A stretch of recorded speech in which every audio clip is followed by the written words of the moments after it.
or do you want to go? Do you want me to describe the squares so that way it sets it up, and then you can do a little bit more of the color? Yeah, I'll probably just throw it to you. Okay, I'll do Does that play by work? play. I'll do play by play and send it to you for color. Works. All right. That workies. Man, I woke up this morning at 5:45. My allergies have been Bro, stupid. I took a COVID test yesterday. It was so bad. Are you serious? Yep. How'd that go? It was negative. It was just plugged, and I just feel like my forehead. If I could just, Dude, isn't it crazy? golly. I told my wife yesterday, I'm like, I haven't had a good night's sleep it's probably been about 2 weeks. And I can't breathe. I actually had to get up and I took a half a Benadryl last night because I laid down and the allergies were so bad I had hives. Are you serious? Yeah. What in the world, man? It's crazy. Yeah. Almost said his wife and kids are dealing with the same thing. It's not even like harvest time. I started just singing a little harvest time. I was waiting for it. I was literally waiting for harvest time. I was literally waiting for that. There's like 2 people that know what that means, but it's all good, man. All right. Whoo, it's been a wild morning already. I know, right? Shooby-doo. When you've had the pressures of pastoring and being a pastor of a church of a building program. Father God, help us, Lord Jesus. That ain't right. My goodness. All right. That's why big churches have executive pastors. Ooh, that's what I'm talking about. That's the will of God. That is the will of God. Right, Gary Gothier said he went out for a run last night and came back and couldn't breathe. See, if I went out for a run, I wouldn't be able to breathe before I ever came back. For real, right? Ken Dillingham says, I went out for a run and simply couldn't breathe. No doubt, man. No doubt. I mowed the grass and couldn't breathe. All right. I think we're getting ready to rock and roll, right? Stood. DC says the same. It must be a deal, bro. What's going on? I don't want to be a conspiracy theorist or something, but man, maybe there's a little something out there. Here's what's so crazy was I'm feeling all this. So hilarious. So yesterday it was so bad. I took a COVID test, right? So I'm like, right. I just don't want to be, whatever. I can just stay away from people for, 3 or 4 days and whatever. Yeah.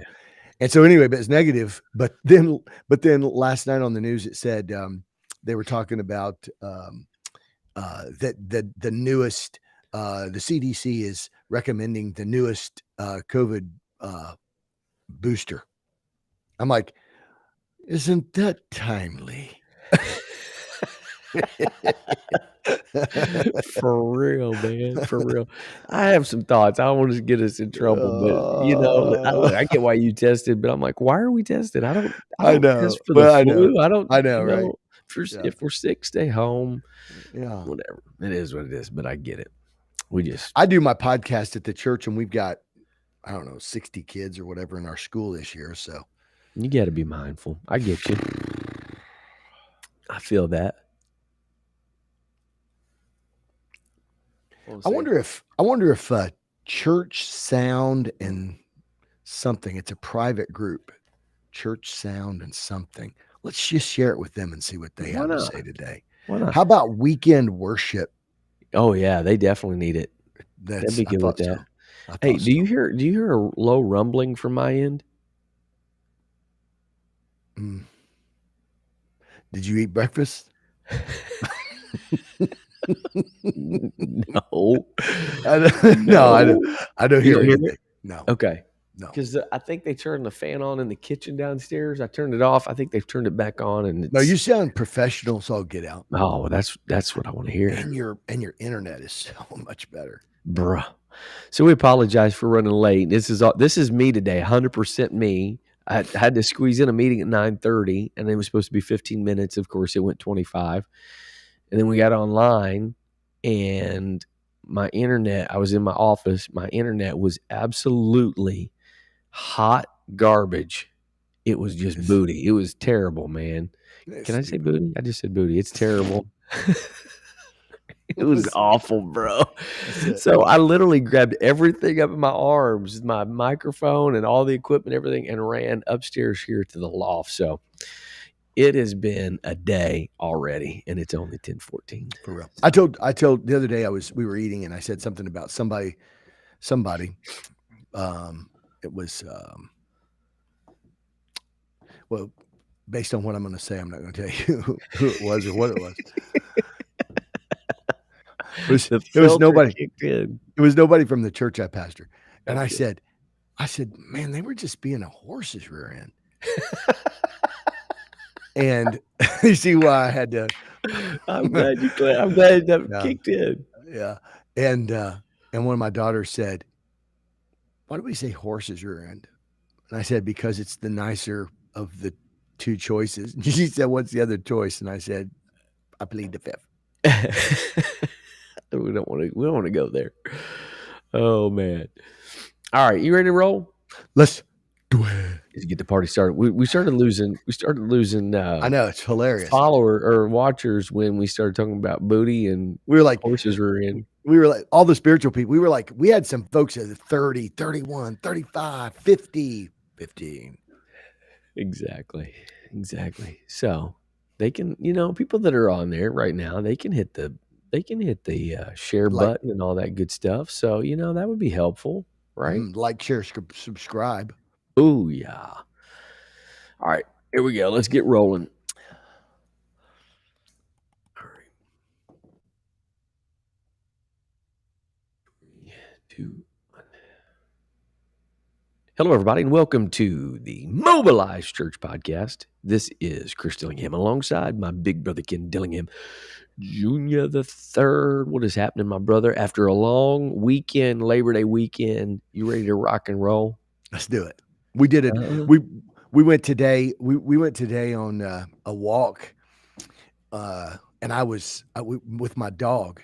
I was walking my dog today, and I was walking the dog with a little Christian rap. Oh, nice. NF and Lecrae. Tadashi. You need Tadashi in there? No. Oh, bro. I didn't have enough time. Well, I only had just a little bit of time. But here's the crazy deal. It literally pumped the dog up. I literally had to turn it off. I'm serious. I had to turn it off. And he was getting hype. She was like, That's awesome, man. So anyway, I just had to stop. I was like, I turned it off, and I was like, hey, sit. And she sat down and she looked up at me, whatever. So we took off. She's walking along, and then I turned it back on, and then she was like, That's hilarious. Awesome. Dwayne Chapdelaine asked if it was Hummel. We throwing out any Hummel? Was there any K Dilly funk shizzle in there? Yeah, I was a DJ Dilly.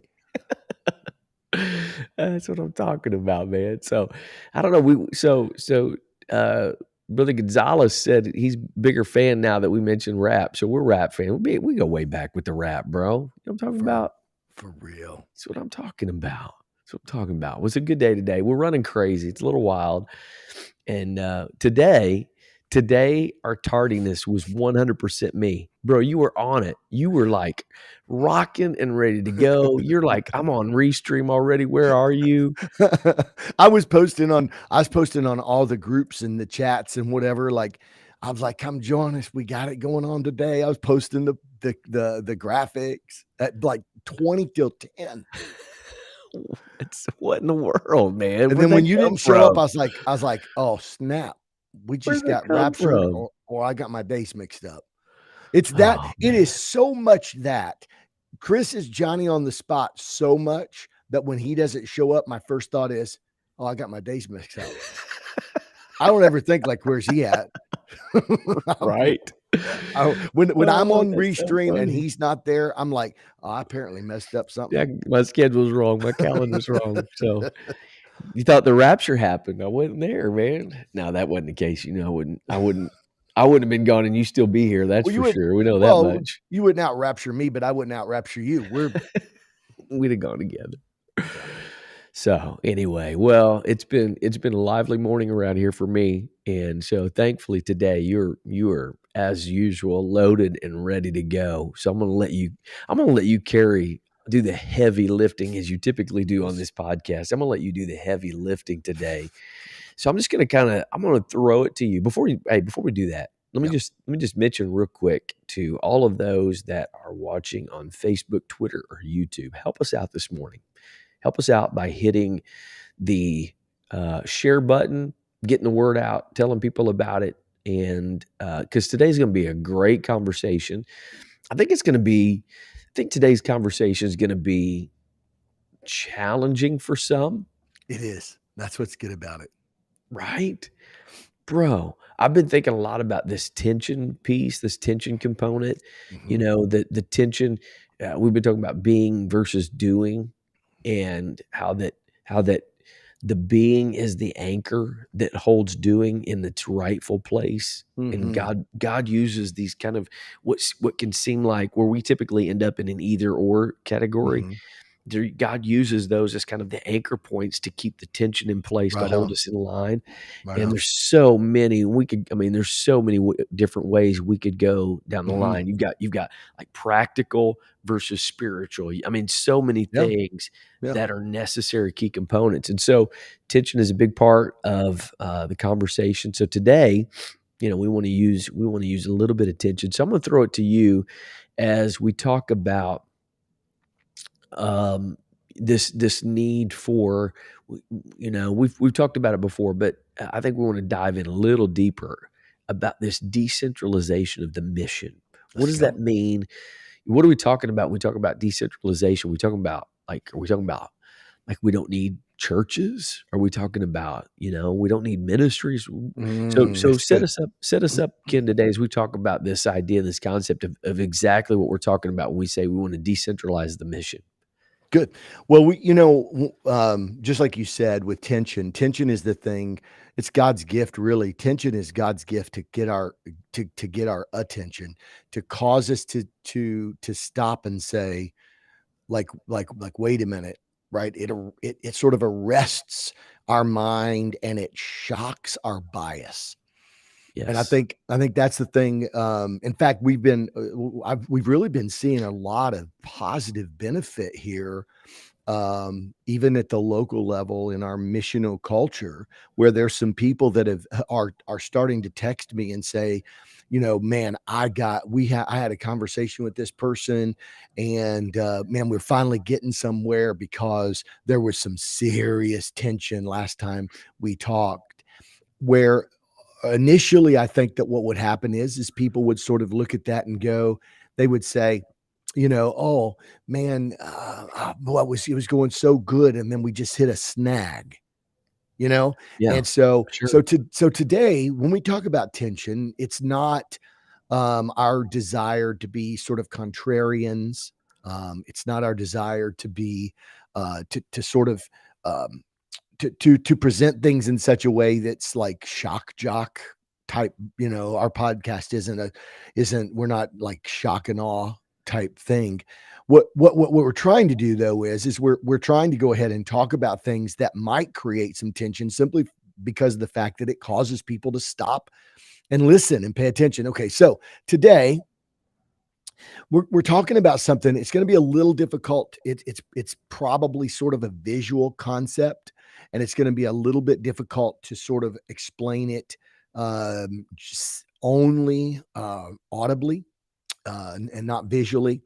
And so I don't think they got screen share capabilities, and plus our podcast folks, Yeah, you know, wouldn't translate real no, well on a no. podcast. So so here's what we're doing. Okay, so I want you to envision sort of like a chart, okay? Okay. And when you envision the chart, I want you to think about kind of like a graph. Go back to algebra and think about a graph, and you've got you have sort of an X and Y axis. And so the X and Y axis sort of breaks that chart into 4 boxes. Right. Okay. Yeah. And so on the bottom of the graph, you have missional discipleship. Okay. And so to the far left, you've got low missional discipleship. On the far right, you've got high missional discipleship. Okay. And then on the vertical axis, you've got missional decentralization. So at the bottom of that, you've got low missional decentralization. At the top, you've got high Okay. missional decentralization. Okay. So let's talk about the first box in the bottom corner, okay, which would be low missional discipleship and low missional decentralization. Right. So if you're looking at a sheet of paper, it's cut into 4 pieces, There you go. right? Cut into 4 pieces, and you're looking at the bottom left quadrant. There you go. The bottom And left quadrant. the bottom left quadrant would be defined in this graph by a culture that is identified by they have a low missional discipleship impulse, and they have a low missional decentralization. So, what does a low missional impulse and a low decentralization of the mission create? It really creates a stagnant, declining church. Okay. Now here's the thing that we need to think about, though. It might not be recognized as being you would think automatically like, oh, that's a bad thing. But Yeah. here's the weird thing about it. But in some ways, there's a very tight-knit family atmosphere there. Sure. The people have been together for a long time. There's a lot of family. Their growth has been, a lot of, some children of one family married some children of the next family, and then they had babies, and then, and there's been, a few people move in, and some family members move from out of state, and they move in, and there's been some births, and there's been some deaths, and the church has sort of hovered in that standard average American church size of about 78, and they've been there for the last 15, 20 years. Yeah. So it's a very tight-knit family atmosphere. Sure. But they have little growth. They have a minimal outward missional emphasis, and there's a strong connection to each other. So I'll throw it over to you for maybe your observations of this, and what what could be some of the causes of that when you have a Yeah. low missional discipleship culture and a low missional decentralization.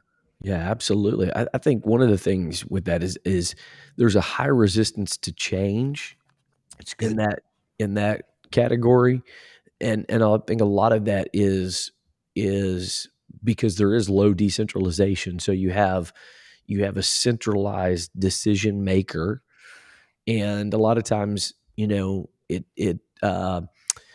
it's built around or based around kind of this romanticized era when everything was going great. At one point, Yeah. Yeah. things were lively, things were vibrant, whatever. Sure.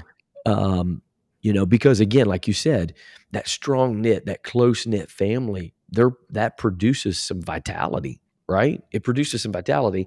But I was thinking as you're talking there, we talked recently to somebody who was telling us about a church opportunity. They were renting a facility from somebody, and the person said that this denomination had basically told them that I think the person that was going to do the renting of the facility was like 68 years old and was the youngest member of the congregation, and basically said, we're just having church until we die. Was Wow. literally her words. We're just having church until we die, and once we die, it's over.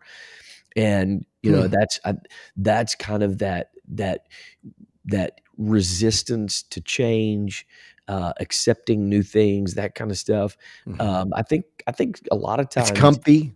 it's It's comfy. comfy. They I all think a have lot of times. Afghans on their pew to cover up with. It's yeah. And don't you think sometimes it has a lot to do with kind of that the ought defenders, truth defenders Sure. position of like, well, Sure. we're gonna stand for what's right, and if people want what's right, then they can come to us and that kind of stuff. And so it Mm. really kind of produces that kind of mentality. Mhm. And you know what, Chris? And another thing is, Bo, I think sometimes they lock in, like you've said before on the podcast. Like you said one time, you said you can actually go to a church and you can look at their decor Yeah, and you can listen to the kind of music they play, or you can look at their decor. You can really almost figure out when their high watermark was as a church, sure, absolutely, you know? 100%. Yeah, and I think the key on this whole situation, this whole conversation is, you know, at the end of the day, it's because there's low missional impulse. Yeah. um, Ultimately what ends up happening is you end up with a stagnant or a declining church, and we've seen that to be the case. So Again, true. very, very connected, and part of the reason there's a lot of deep connection is because there's no new blood. And if there So is true. new blood, it's oftentimes hard for that new blood to become integrated into that community Yeah. because there's a lot of insider language, there's a lot Bro. of inside experience that, uh, I can't share in that conversation, and so people often feel like they're on the outside looking in and cannot Mhm. come and be a part of that group. Chris, I often say to our church, um, sadly, many people who are guests to a Sunday gathering, Sunday worship service feel like intruders to a family reunion. Ooh, I love that. Yeah. And so, when we first started actually moving toward a more missionally focused culture, I started using some of that language of I saying, "Don't love that. ever let our guests feel like they've invaded our family reunion when they come." Man, think about that, right? Yeah, Like there's like just so much that's just loaded with so much, just man, so much. You think about like they're talking about Aunt So So, and you remember when Aunt So So used to bring the fried chicken, and remember her recipe and whatever, and you don't even know who Aunt So So is, and you've never tasted the fried chicken, and it's like I don't even know what you're talking about. right, absolutely. When I got in I don't church belong here. I kinda got adopted into the Sheets family, and they had, like, 1,000 people in their family, Mm-hmm.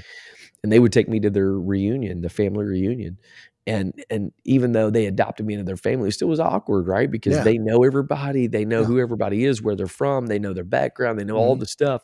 That's a great analogy. That's a People great look at analogy, how and, awkward and it is. right, and people are looking at you going, "Who dat?" Yeah, I didn't they're a part of the family? I didn't know Yeah. that. What side of the family are they from? Where Who'd he marry? Who'd he marry? No. Right, Well, and right. I heard a story one time, and maybe this might summarize what we're talking about. We'll slide on to the next part of the chart here in just a moment. But I heard a story one time. It was a church in Louisiana, and there was a pastor.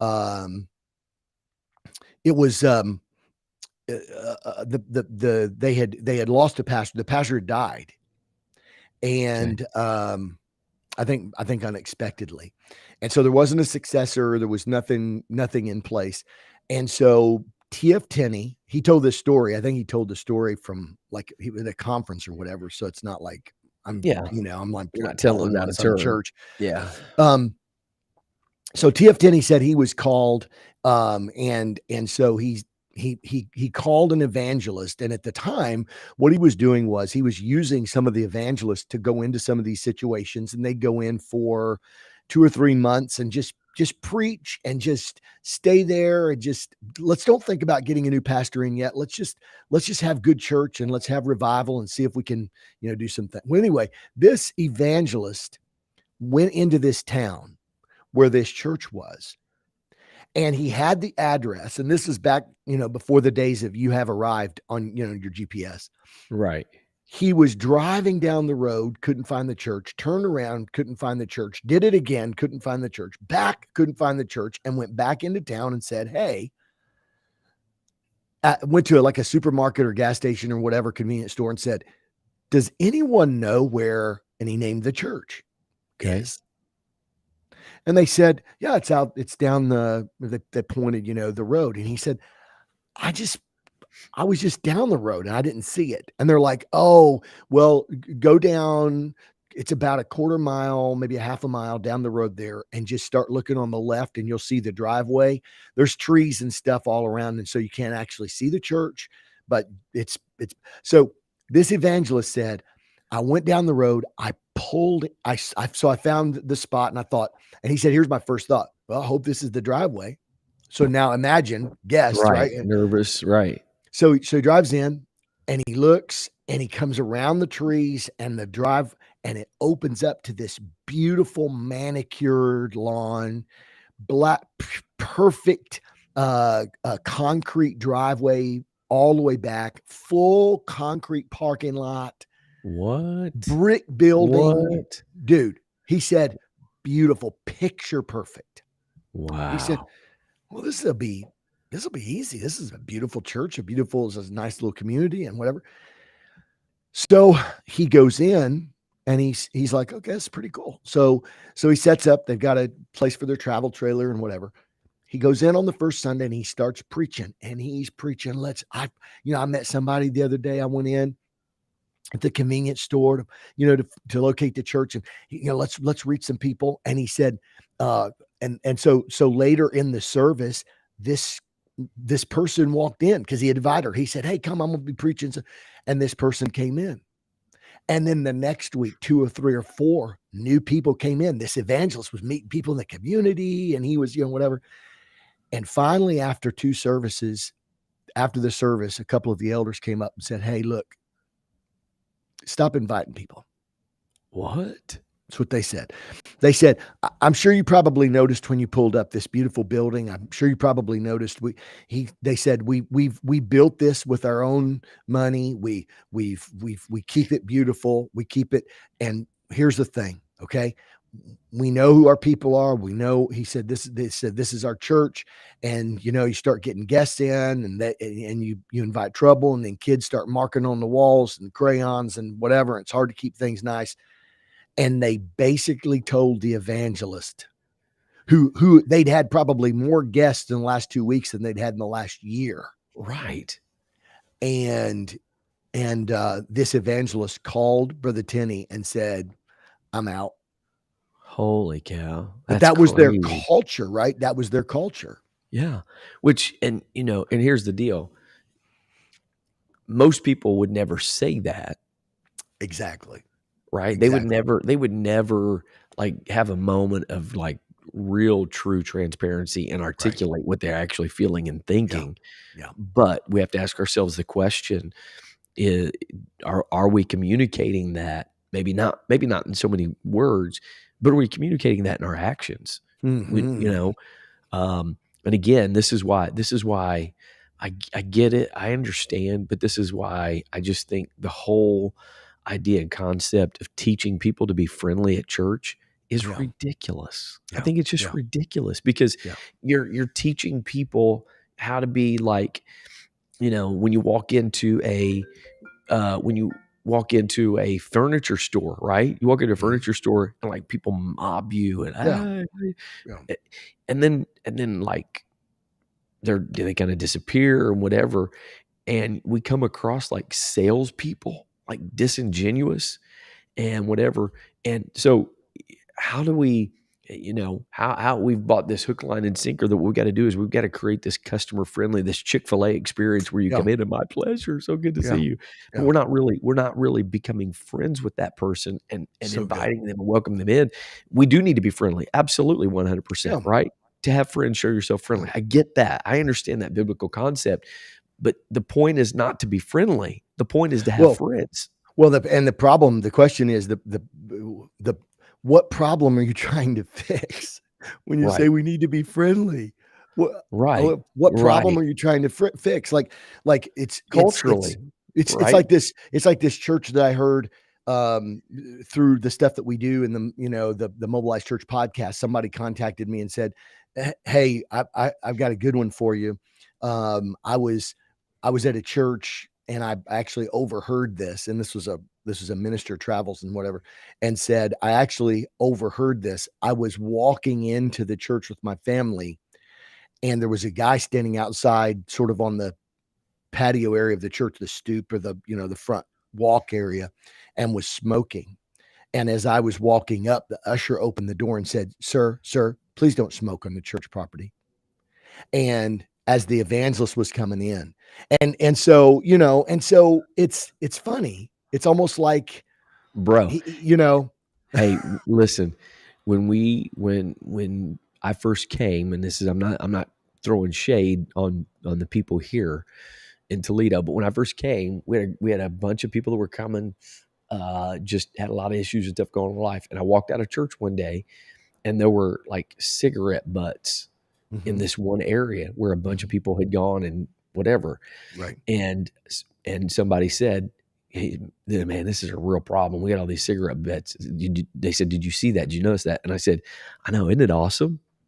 And Yeah, they're like, "What do you mean, isn't it awesome?" I'm like, that's fantastic. Like, that's what we want, is we right. want these people here. Obviously, we don't want them smoking. Obviously, we want them to be set free from any addiction and habit, whatever, but they're here.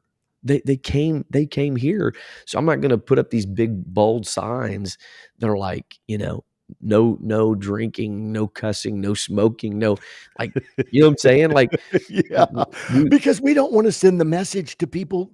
We don't wanna send the message to guests that we allow smoking here.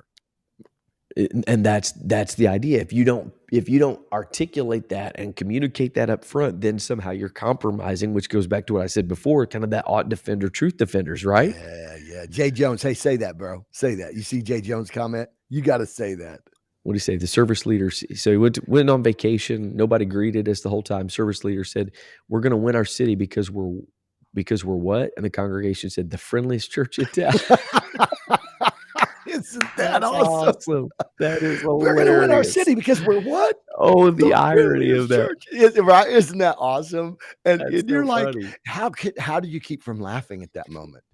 Or either crying, I don't know, maybe crying, maybe, go up to the service leader and go, "Okay, I'm sorry, I got news flash here." Yeah. All right, so let's go to the let's move away from the low missional and low decentralized. Okay, so remember, we're talking about this. You got a piece of paper. It's four squares, and so it's like a graph. Yeah. And it's on the bottom is missional discipleship, and on the side, up the side, is missional decentralization. So let's go to Okay, and I just want to mention just real quick, when we talk about missional decentralization.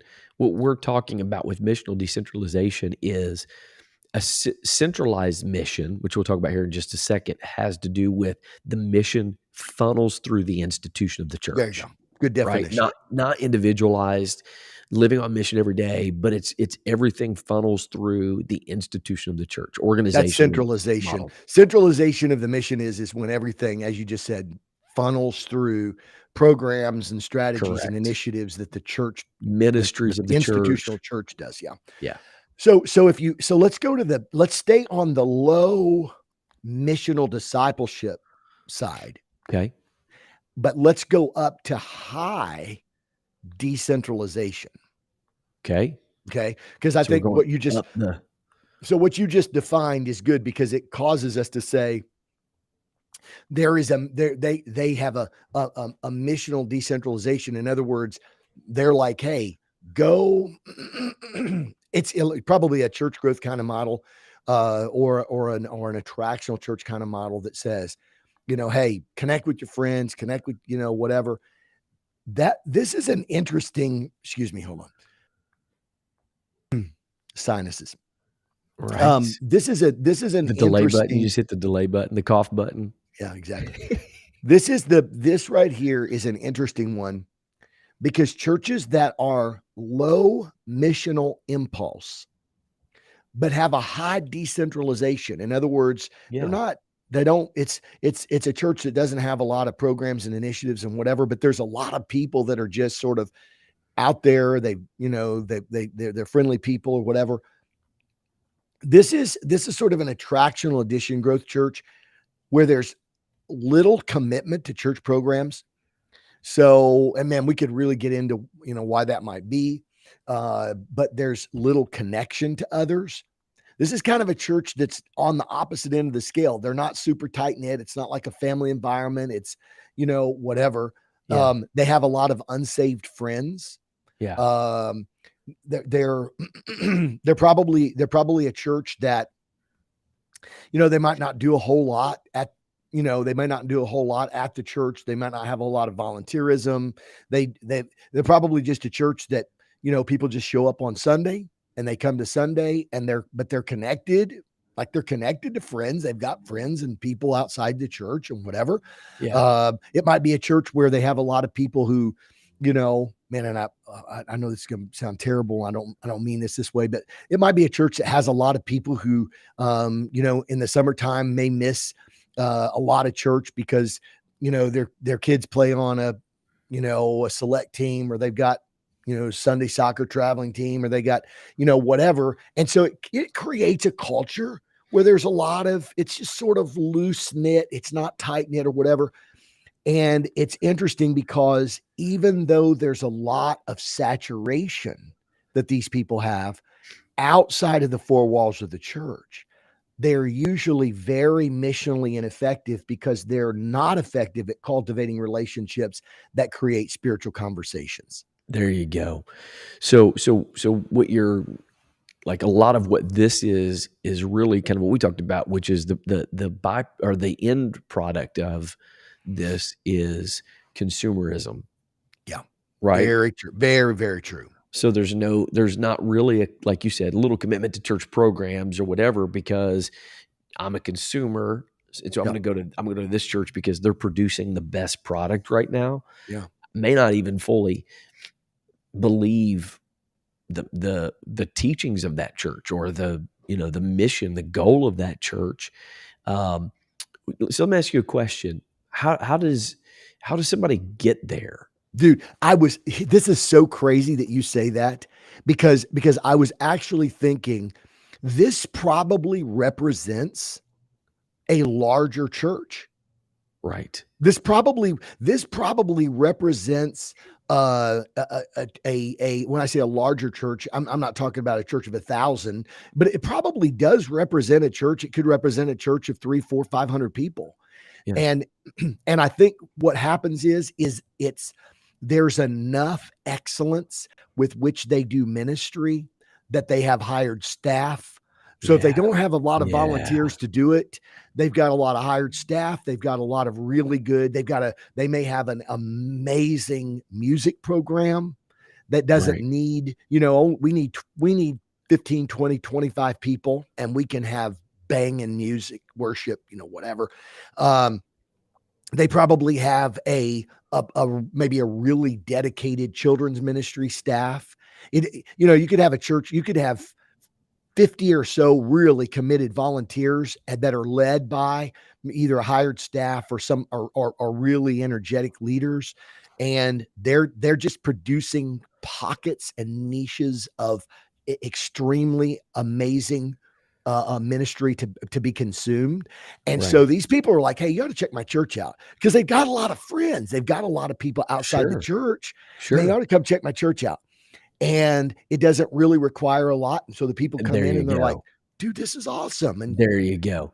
I think that's a big part of it right there, right? Is the requirement, the level of commitment, the level of consecration on some things, whatever, is oftentimes lowered.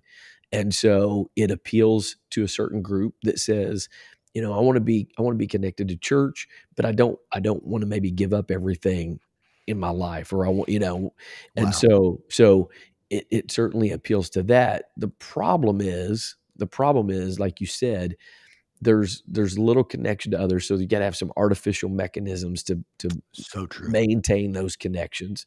And at some point when there's not a commitment, in this case, since there's decentralization, there's not this like centralized commitment to something. So when something else comes along that's better or newer or fresher or more alive or whatever, then those that have jumped on the bandwagon, so to speak, are like, Yep. "Well, hey, I'm gonna go to this one because this one's, they got the Yeah. better newer stuff now." Yeah. Yeah. That's potentially great facilities, Yeah. everything that would have the capability of getting people to continue to come there, even though they're not deeply connected and deeply committed, whatever. And we've been Okay. around groups like this big, and the big push is we need more volunteers, we need more volunteers, we need more volunteers. Always, Always. always. And they have volunteer drives and they have, hey, Seminars. here's where you can get involved, and they've got great, whatever. Yeah, absolutely. Now, okay, so let's go on to let's move now to the low decentralization but high missional discipleship impulse. So this is going to be on the chart. Keep that chart in your brain. It's actually going to be the lower right quadrant of the graph. Right. Okay. So these are going to be people that have a low decentralization, Right. but a very high missional impulse. Right.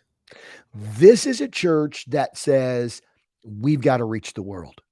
Yeah. We've got to, and so they're committed. They're volunteer oriented. They're program focused. Their missional tool is information and invitation. Absolutely. And they operate as an organization rather than an organism. It's high institutionality. It's, hey, we got a new initiative. They've got first quarter of the year. Our outreach is a program is going to be, we've got this initiative, the first quarter of the year, and then the second quarter, the third quarter, the fourth quarter, and they've got something each quarter. It's like, each one reach one, and then it's going to be and it's going to culminate with a Friends Sunday, and I think this is a church it's a highly missional culture, highly they're desiring church growth. Let's reach our community, but because it's low decentralization, it's so focused on what the church is doing as a missional thrust. And that's what the people are plugging into to do the mission, even though they have a heart for the mission. There you go. And that's what I was going to say. I mean, the positive on this one is you have people that genuinely want people to experience the power of God, the change of God in their life, the power of the Holy Ghost, new birth, right? They really want that to happen. And I think if we're being honest, I think if we're evaluating, just kind of looking at our churches, I think this is where the overwhelming majority of our churches fall. I was thinking that while I was talking, Chris.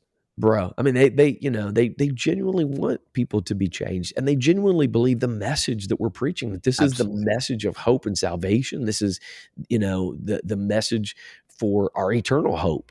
And so they genuinely believe that, but everything, again, funnels through, because it's low decentralization. It funnels through. I love how you said that. It operates as an organization rather than an organism. And what happens is it detracts away from individual responsibility. Right. Low decentralization, if it's everybody else's job, it's nobody's job, right? Yeah. And so when it's the institution, the organization's job, it ends up being nobody's real responsibility. And again, Jay Jones spitting fire again today. Mm-hmm. He said this one results in a few terribly burned out leaders who clean all the fish the church catches. And which is why they look back over the year and say, why are we baptized 73 people this year, and we had 57 receive the Holy Ghost, but we only grew by 8. What is going on? And this is what started us on this journey. Yep. Right? Yeah. Good people that love God. High conversions, low retention. Yeah. Love God, whatever, but weren't personally invested in that process. And Gary Gauthier, says everything revolves around hierarchical structure, very top-down style, has great church, but things get bottlenecked. Yeah. So 100% so true. Bottlenecked because, and so what is it? Bottlenecked. It's centralized. That's it. I don't think it's bottlenecked by it's not necessarily bottlenecked by the maybe the inefficiency of their systems. Right. I think it's bottlenecked because of the fact that it all has to sort of flow through. In fact, I think the bottleneck is the thing that creates the lack of retention, because what happens is it's got a high funnel at the top. Yeah. Big funnel. So if you could think of a funnel that's like abnormally huge at the top, but narrows quickly and has this little bitty spout, and it's tons go into the top of the funnel, but it's only spitting out drips. Yeah. And so much of it falls over the edge and is lost. That's a great word picture right there. I agree 100%. And it, ultimately, the biggest issue with this whole thing is, again, so talking about the tension, right? The tension, because particularly in what I've experienced in these churches typically is there's been high respect and high regard for ministry. And this is why Absolutely. I was going through some of our old podcasts, and I was looking at the one we did about redeeming the terms, Right. and obviously we understand God put in church government structure of how to function and operate as a church, and there's high respect and high regard for ministry. We don't ever do anything that is rebellious or not Right. submitted to Right. leadership and all that kind of stuff. But what it detracts away from is, okay, so for example, if a church is going to reach the homeless in this model, There you go. it's got to be a church ministry that reaches the homeless, and then we have to have a big campaign. We have to promote it. We have to get people on board, and we have to get people to run it. And so the decentralization, everything runs Yeah. through that institution Yeah. rather than somebody who has a personal So uh, true, dude. passion and burden for that particular ministry, and they go lead it and do it regardless of whether the institution is Oh. the one pushing it or not. We one time had this was, sort of some of the tension points that caused me to begin to move away from this model, which I believe is a model that is it's a good church. These are good churches, Sure. but they're not great churches. And they're good churches, but the frustration comes because they want to be great churches, and they just it drives them absolutely crazy Yeah. of as to why they can't reach that great level that they want to reach. And it's not that, because here's the thing, they're a good church because they're an addition church, Yes. but they want to be a great church, which means a multiplication church. And so what happens is as a good church, they try to figure out how they can hit the addition button faster. Yeah. Because all of their growth is addition growth, because it has to be like the revolving thing at Menards or at Kings Island or whatever, where the counter where people come through the doors. And so it's the people counter. How many Yeah. people do we have at church Right. Sunday? And so Right. that's an addition mentality. Each time that it clicks, another one come through. Right. And so these are addition based churches, and they want multiplication because Yeah. they want to reach the lost. Yeah. But the problem is that institutions aren't capable of multiplication because it doesn't have a seed in it. It's only able to be like a conveyor belt, and you can get the conveyor belt running as fast as you can, and you can do and you can have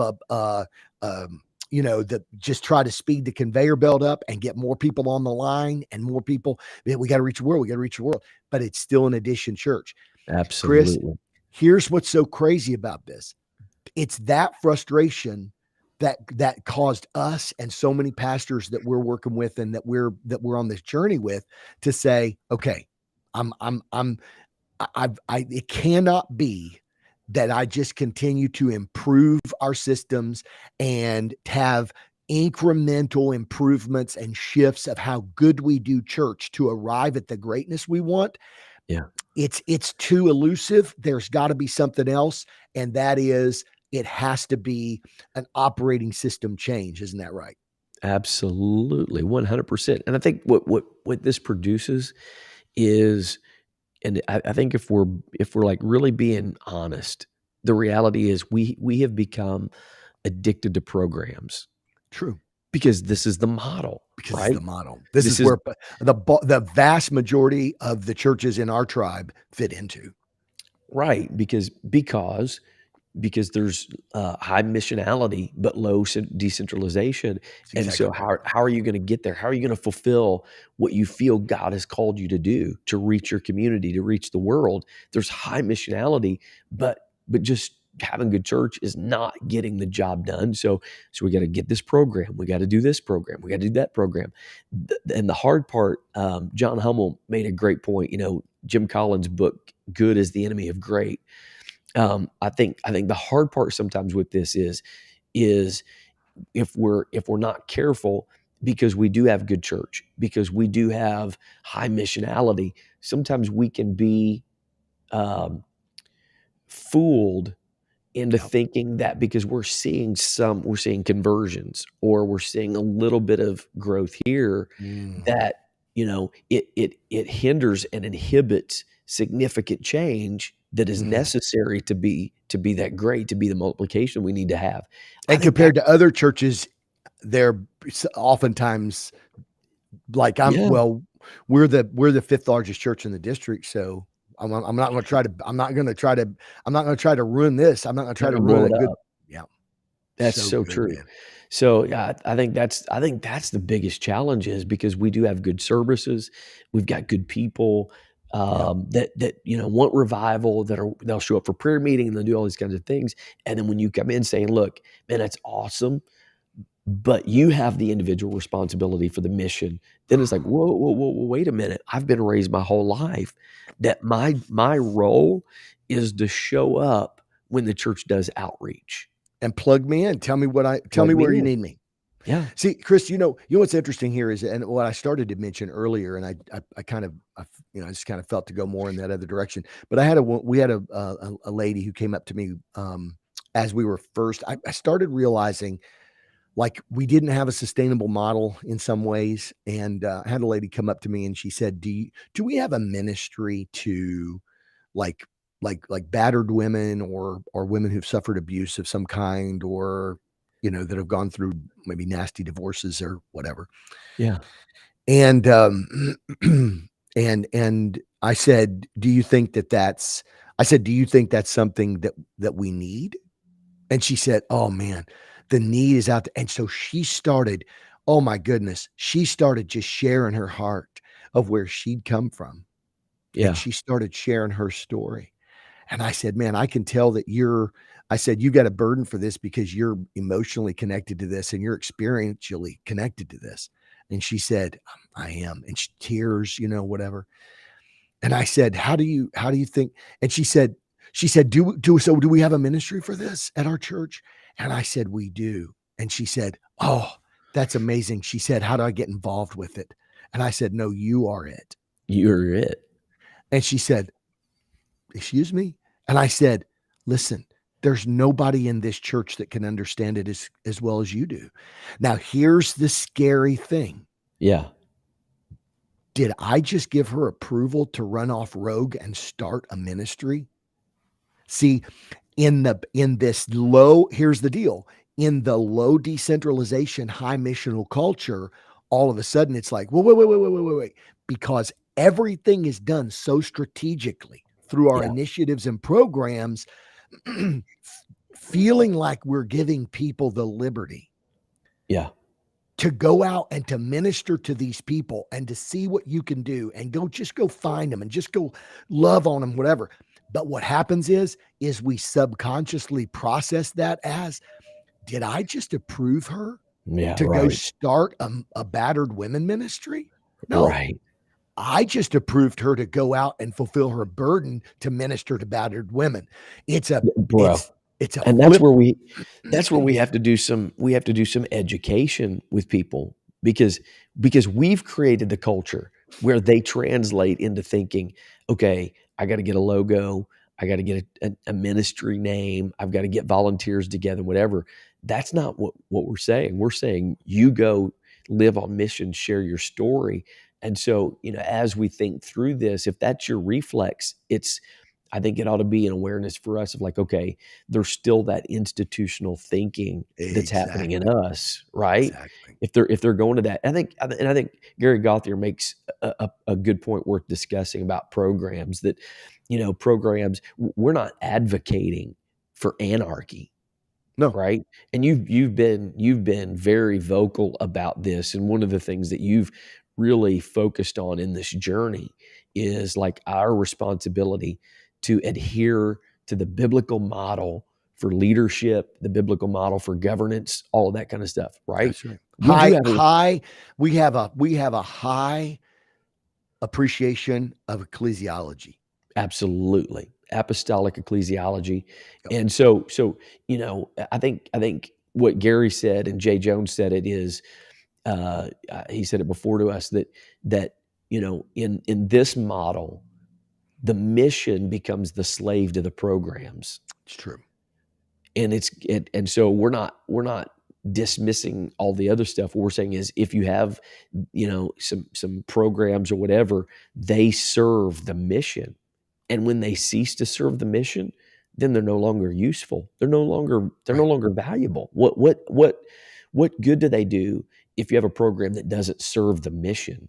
Well, Chris, it's funny because that's an interesting point, and I think it is worthy of discussion, and I think that this is somewhere, and I know we're spending a lot of time on this, which is probably because of where a lot of our churches in our Absolutely. tribe are at. Sure. But here's the thing. But a lot of times, what happens is the leaders or key leaders or whatever begin to say, what is the mission du jour? From the conference that they went to, they went and heard somebody Exactly. preach. They went, Bro, they went to some conference and they heard that spot on. this big church that's, they got it going on and they're growing and whatever, that they've got this halfway house that they're reaching out to, to ex-cons and, blah, blah, blah. And man, God just filling them all with the Holy Ghost and whatever. And so they come home and they're like, you know what, we should care more about, ex-cons who are, and so what happens is they come and they pitch the burden to the church, which is part of why, if you think about this, dude, which is part of why they're high mission. That's why part of why they're high missional culture, because Sure. they come back and they come back from these conferences or through prayer or whatever. Man, we should focus more on this group. We should focus more on this disaffected people. We should focus more on, and what they do is they pitch the mission Right. and then say, so now who has a burden for this? Who'd like to get involved in this? And I think what happens is that it makes the people the slave of the mission. Yeah. And I think the thing that is so Yeah. important when we think about this for a moment is that this is the place where programs are not healthy. Absolutely. If programs are a process by which the mission is how you plug into the mission, Right. it's not healthy. It's But not if healthy. you've got people who are starting to do some powerful things, and like, say, for example, that woman to battered, ministering to battered women, and so she just goes out and she says, "You know what? I'm just gonna go. I'm just gonna put something on Facebook, and I'm just gonna say, if you've had this issue and da da da da, hit me up. We're gonna connect. We're gonna come into my house and we're gonna eat and I'd love to, to talk to you. You got a place, it's a safe place at my house." And all of a sudden they start doing this. And then two or three other, ladies from the church hear about it and they're like, "Hey, that's my story too."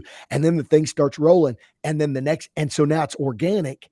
And now, because we have a high ecclesiology, we Sure. say, here's where the church needs to serve the mission. Yeah. Not the church produces the mission and get people to serve. There No, you go. it's organic, it's decentralized, and and the church is saying, okay, how can we serve these people? They're doing something powerful. And there's where it may look like a program, but it's not a program. It's the church saying, let us put our muscle and money and manpower behind something that you're doing that God's obviously blessing. And again, part of the challenge of this, Ken, is that in the high missionality, low decentralization context, while it can be, there's a lot of requirement for volunteerism or whatever, there's not that personal Yeah. in generally speaking. Obviously, for highly committed leaders, 100%, Right. there's a lot of Right. investment, there's a lot of commitment. But Right. for most people, it's not a significant commitment. Personal, Bruh. emotional investment. Hummels was on there talking about, going to a halfway house and getting the burden for that. Nobody had to tell him to do it, whatever. The challenge of this sometimes is moving people from this place that says, I can Mm. serve the mission without getting deeply emotionally attached Wow. and deeply connected. Yeah, I I don't want can to be responsible for it. I can fulfill, that burden and responsibility that I have because when we're filled with His Spirit, we have a missional spirit living inside of us. You don't have to try to create that. It's in us because He came to seek and to save that which is lost. It's in us. So people naturally have a desire of like, man, I want to be a part of this. And so we if I can say it this way, we kind of train people that the way Hmm. that you scratch that itch is by you volunteer in this place or whatever. Hmm. And there's this distanced commitment level that a lot of people can have. And when you start shifting the culture and saying, man, that's awesome. We love that you serve in children's ministry. We love that you serve in this ministry. We love that you do this in the church. But what are you personally doing? Are you Yeah. personally invested? Are you personally, individually taking Mhm. risks? Are you personally feeling that responsibility, that burden for your neighbors, your coworkers, or a certain demographic, homeless people, or people that are battling addiction or battered women? Like, are you personally feeling that? And sometimes for people, that transition can be very challenging Yeah. because it requires transformation. It requires discipleship. And they haven't ever seen it modeled. And so it's Absolutely. I don't even know where to start, I think. So, okay, so watch this. Gary Gothier says, "Where on the map to multiplication does this transition happen with people?" It is, this is the thing that opens the door out of mobilization into mission. On the map Correct. to multiplication, it starts with members, and then you get your members mobilized, and then from mobilized to mission. This piece that we're talking about is where people are mobilized. I'm connecting with people, whatever, and then they begin because what happens is they get out there and they start saying, "Holy cow, I didn't know there were so many da da da There da you in our go. community. Holy cow, I didn't know there were so many people at my work that had gone through blah blah blah." And the next thing you There know, you that go. so Agree. mobilization acquaints people with so much of this going on and how the enemy has blinded their minds and the enemy has tried to kill, steal, and destroy. And so the spirit, which has a, like you just said, has a missional impulse, that Yeah. spirit starts going inside you, starts saying, that's why I made you the solution. Yeah. I think the genesis of it on the map to multiplication, the genesis of it is the movement from membership to mobilization, Yeah. because that's where Jesus begins to change what you care about to match and reflect what He cares about. Yep. So it starts in that process where now you recognize and realize I have the individual responsibility. But I wholeheartedly agree. It's when you get connected in the mission field and you start seeing the needs, you start seeing the things around you. And TD Jakes says passion equals permission. And as you get into that mission field, Yep. and you're exposed to certain things. For me, I have a tremendous burden for kids that go through divorce. Sure. Whose parents get divorced because of my experience. And Sure. so how did that come about? It happened because I got engaged in the mission and I Yeah. saw the potential and the possibility. I didn't go start a ministry. I didn't go start a 501c3. I just, how can I help these kids? How can I Mhm. help in this Mhm. situation? And so I think you're right. I think the real transformation happens when you get in the mission field, you get exposed to the needs, and then you feel the responsibility and the burden to do something based on your experience. Which takes us to that last quadrant, and we've kind of been talking about it. So it's not like we're gonna, it's Yeah. like, oh, we don't have a whole lot of time left, and so the most important piece we're not gonna really spend a whole lot of time talking about. Uh, we've been Which talking wouldn't about it. surprise me. It wouldn't surprise me if we Yeah. did that, but This is where you have a high missional discipleship culture, a high missional impulse with high missional decentralization. yeah, Again, yeah, decentralization not meaning that people aren't committed to church. We're not saying decentralization like everybody's doing a house church. We're not talking about decentralization in the sense of saying that we're decentralizing the church. We have a high ecclesiology, theological, high value to ecclesiology. What we're saying is a decentralization of the mission. So important. You got to get that nuance. so good, so important. So this is a multiplication movement. This is where a multiplication movement happens. When you move a church, if you can move a church into, even if that church is in high uh, uh, uh, um, missional discipleship but low decentralization, if you can somehow affect a greater decentralization of the mission. In other words, like you said, passion equals permission. You say to a person, hey, look, you're not going out and starting a ministry, but I am giving you the approval to go minister to those people. By their fruit, you shall know them. Go see what God will do in that. Yeah, Go out there and do it. Take it on. Let's see what happens. This environment creates a culture that's committed to living out the mission where they live, work, and play. yeah, They see themselves as missionaries. They see themselves as on mission, not because they're engaged only in church initiatives, yeah, in institutional initiatives, but because they see their life yes, as a platform. God has made you a temple. God has made you a missionary. And so they're committed to living out the mission where they live, work, and play. They have a strong sense of direction and they value spiritual authority and leading because they understand, man, if I'm going to be out here doing this, I got to have covering. If absolutely, if I'm going to be out here bro. doing this, I can't be rogue.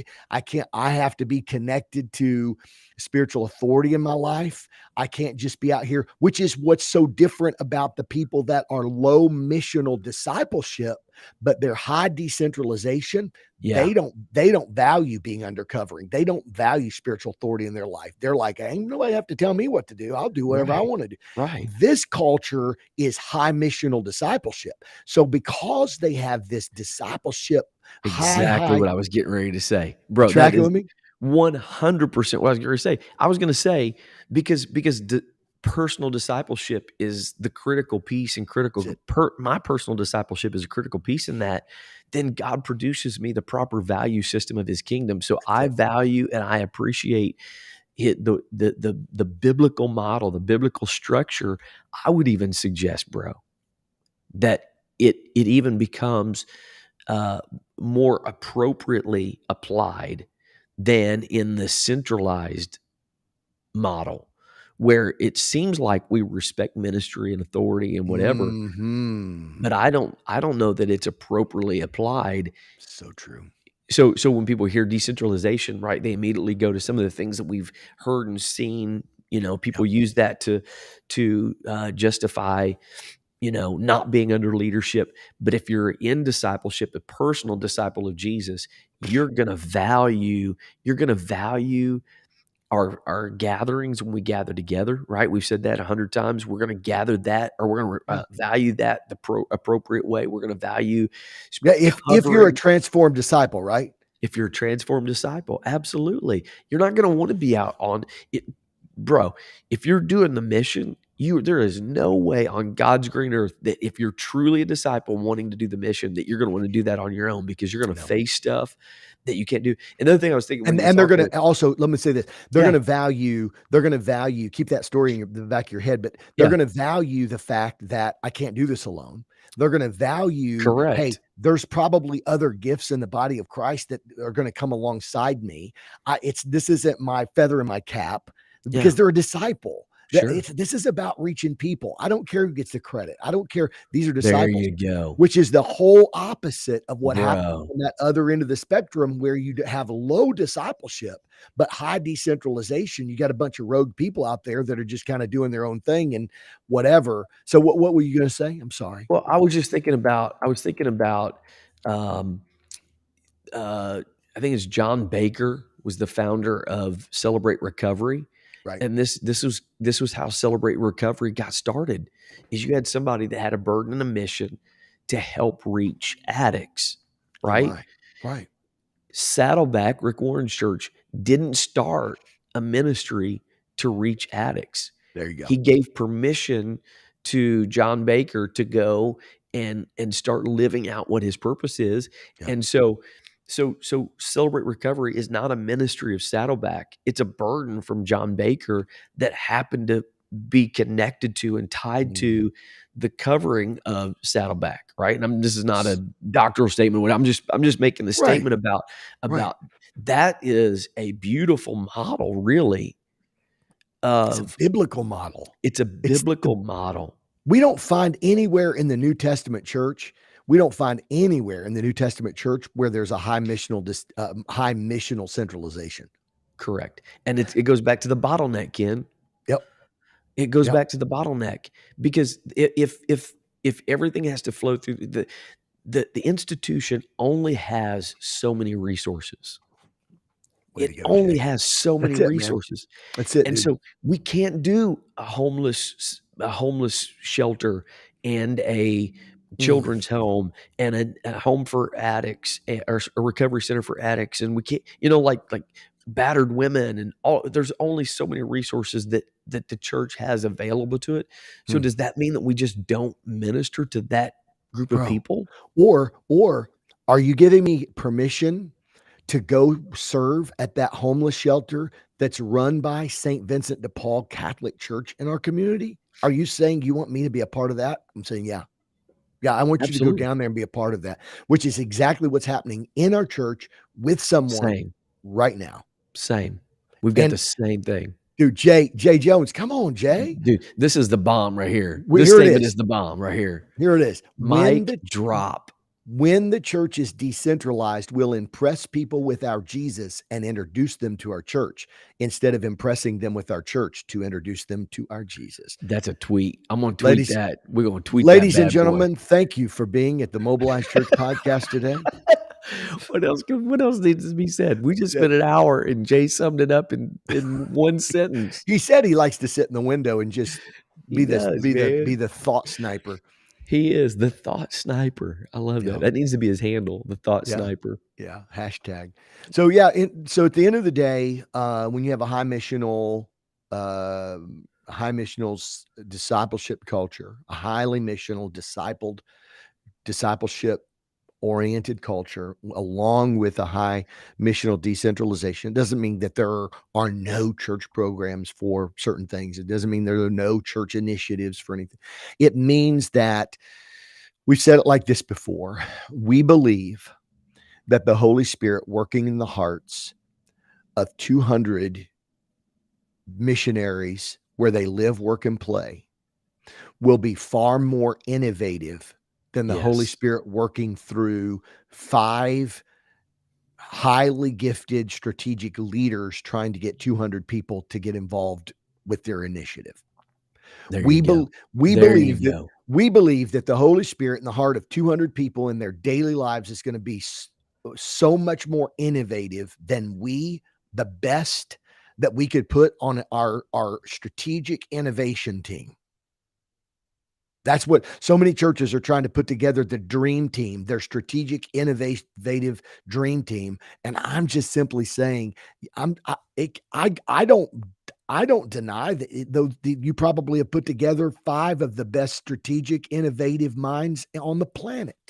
Yeah. But Yeah. but it's not gonna be more innovative than the Holy Spirit working in the heart of people that at this person at their job, and the Holy Spirit's leading them to be innovative and to create a way to reach those people there. And that because you know why? Because the Bible says, Jesus said, the scripture says, when he saw the multitude, Yeah. he had compassion on them.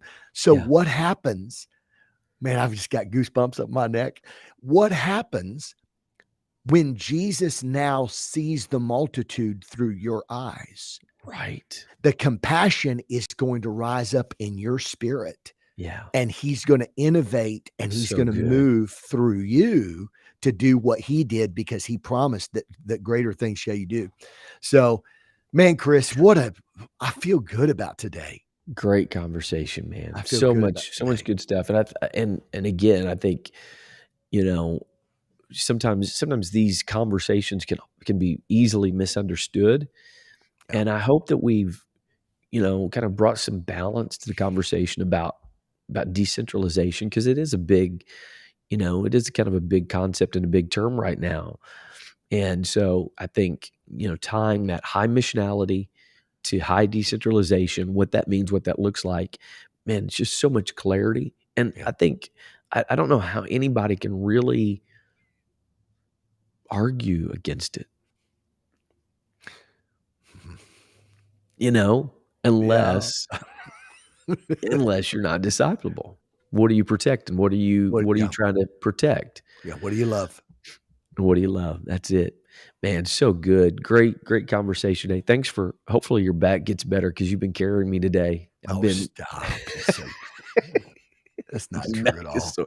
His back is That's sore. not true at all. Oh man. So appreciate everybody being a part and being a part of the conversation. Some tremendous comments, and really appreciate just the weekly interaction, man. It's so good. Look forward to it every single week.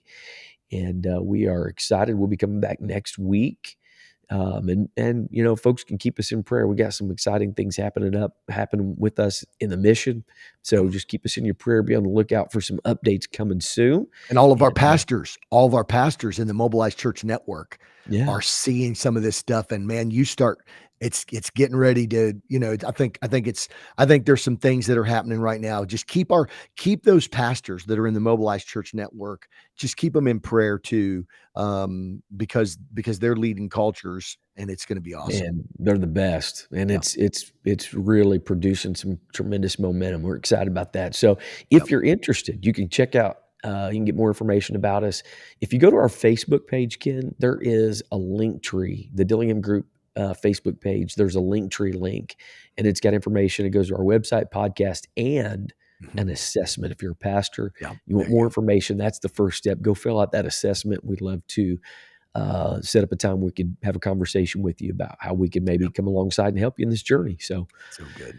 awesome, man. We appreciate everybody being a part today. We look forward to coming back to you next Tuesday around 10 o'clock. Yes. Until then, Yeah. go live mobilized. God Yeah. bless.